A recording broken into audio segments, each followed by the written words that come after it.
3 hard truths that you need to hear in order to hit GM on Overwatch. Number 1. You don't learn from your deaths and you don't VOD review. Most people will just insta-queue after each loss, and that comes for 2 main reasons. The first being that your ego is just preventing you from VOD reviewing your losses. And what do I mean by that? You subconsciously think that I'm good enough, I don't need to VOD review, I'll just learn from my mistakes in-game while I'm playing.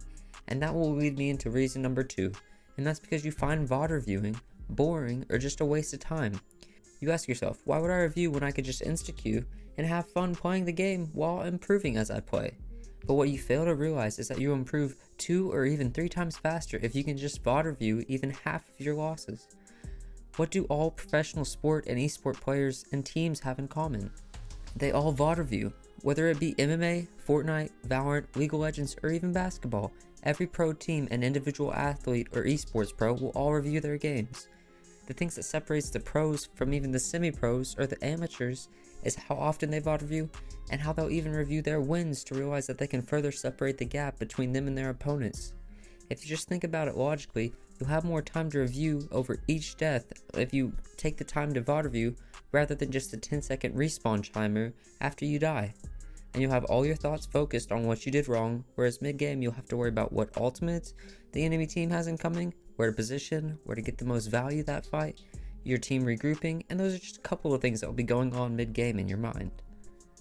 And here's just one more reason why you should wait to queue rather than insta-queuing after a loss. It will prevent tilt queuing tenfold. If you can take the time to actually review each loss, especially the ones that you don't think are your fault, then it will actually free your mind from the tilt caused by losing. Most of the time that we get mad and angry, it's because we feel like the losses are out of our control. And how do we prevent that tilt from happening? We VOD review. By reviewing your games, you'll start to realize that there's actually so much more that you could have done to win that game. Here's a simple scenario that can be used as an example. It's the last fight. You're playing Hanzo and you notice that your Reinhardt dies first, feeding his absolute moron brains out because he thought the game was over and you guys had already won. And so you start to get tilted and you get annoyed, starting to focus purely on what just happened, then blame the loss on that. And where you're not entirely wrong that is one of the main reasons you would have lost that game, you're also not correct. So you go back and review the game, then you realize the enemy Orisa getting overzealous using both of her cooldowns in order to get to your backline and try and punish them, while also seeing yourself autopiloting and trying to duel the enemy DPS in order to get a pick and even it out to a 4v4 so that you can win the fight. But then you start to imagine, what if I just punished the Orisa that was out of position and a much easier target to kill rather than hoping you win a duel against your counterpart? One more scenario, the same situation but you're on Tracer, and just to remind you, it's the last fight in a 4v5 after your Reinhardt got picked, feeding his absolute moron brains out.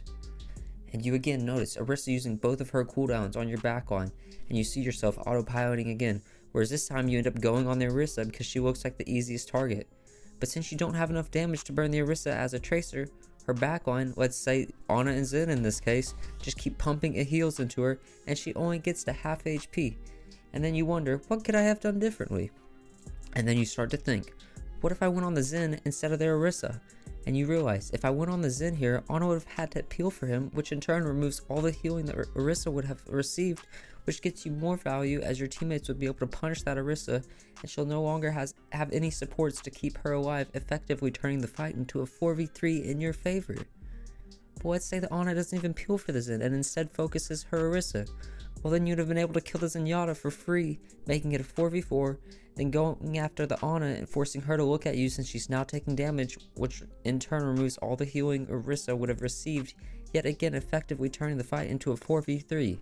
And that's all because you VOD reviewed. Number 2. You just don't play enough, or you don't play to improve. Simply put, most people just don't play enough. How can you expect to improve if you're only playing a couple hours a week?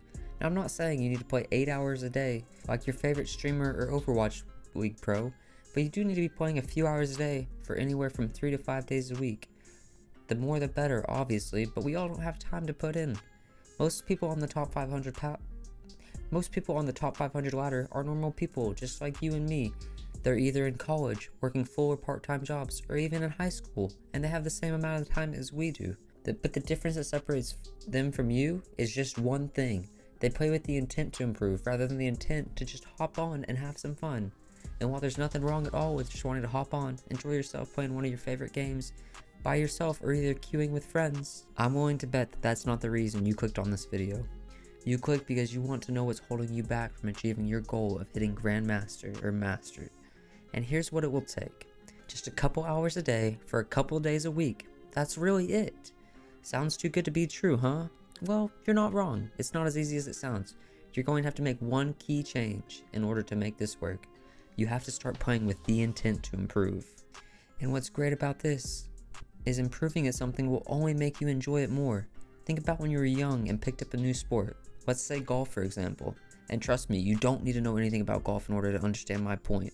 But let's just imagine yourself, first time out practicing at the golf range, and you're learning to swing your irons for the first time probably. But every time you try to just simply hit the ball, you look up as you swing, and every time, without failure, you hit the ground before you hit the ball, making a fat divot in the ground. That ball will only go about 10 or 15 feet. And then just imagine how annoyed and angry that would make you. But then, by what feels entirely by luck, you end up hitting one ball pure and are just overwhelmed by joy. You feel so great. Then you start coming back and practicing and realizing your mistake of lifting your head high during your swing, and you fix that. Then you start enjoying hitting your irons more and more with each swing as you improve and start to hone in your skills. And let's compare that to, let's say, your first time learning Genji. You start by dashing to the back line, missing half your shurikens, waste your deflect, and die. Then again, by what feels like luck, you end up dashing in and landing the most pure right click on a Zenyatta's head and essentially one-shotting him, and you just get that overwhelming feeling of joy, just like with the golf example.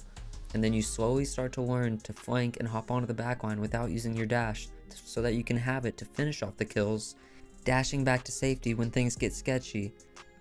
And as you start to improve, you get your first 3k Nanoblade, and while it felt great, you know it wasn't all that clean. So you start practicing your blades in a custom game mode, and it will just go on and on from there as you learn more.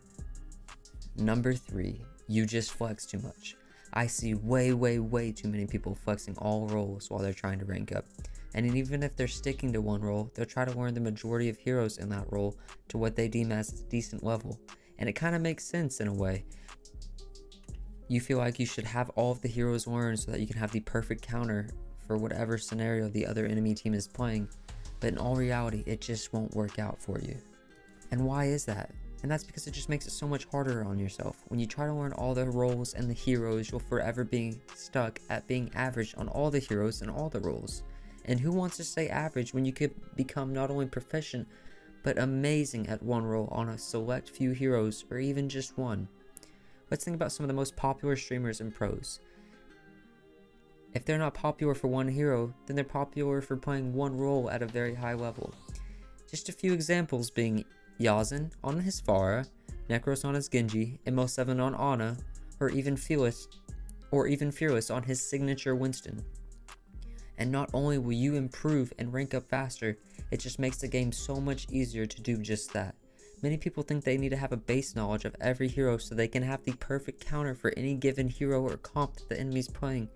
And while you will lose some games because you couldn't play, let's say, an Ashe or an Echo into a Pharah that's completely destroying your team, you'll end up losing so many more games trying to play every single hero whilst being average at them all. And my prime example of that being any unranked to GM video ever. You don't hit GM being average at all the heroes. You hit GM by being proficient at one or a few heroes and focusing on them to rank up and improve. So why don't you just make it easy on yourself? Stick to one role, on a few heroes on that role, and I promise you'll thank your future self for making the switch. And then once you hit that rank that you want to finally hit, you can start to branch out to other roles and other heroes that you'd like to learn and get better at. And that is exactly how you'll hit GM. If you made it all the way through the video, thank you very much for watching. I really appreciate it. Please drop a like and subscribe if you did enjoy that video, and if you didn't, please leave a comment below telling me what I can improve.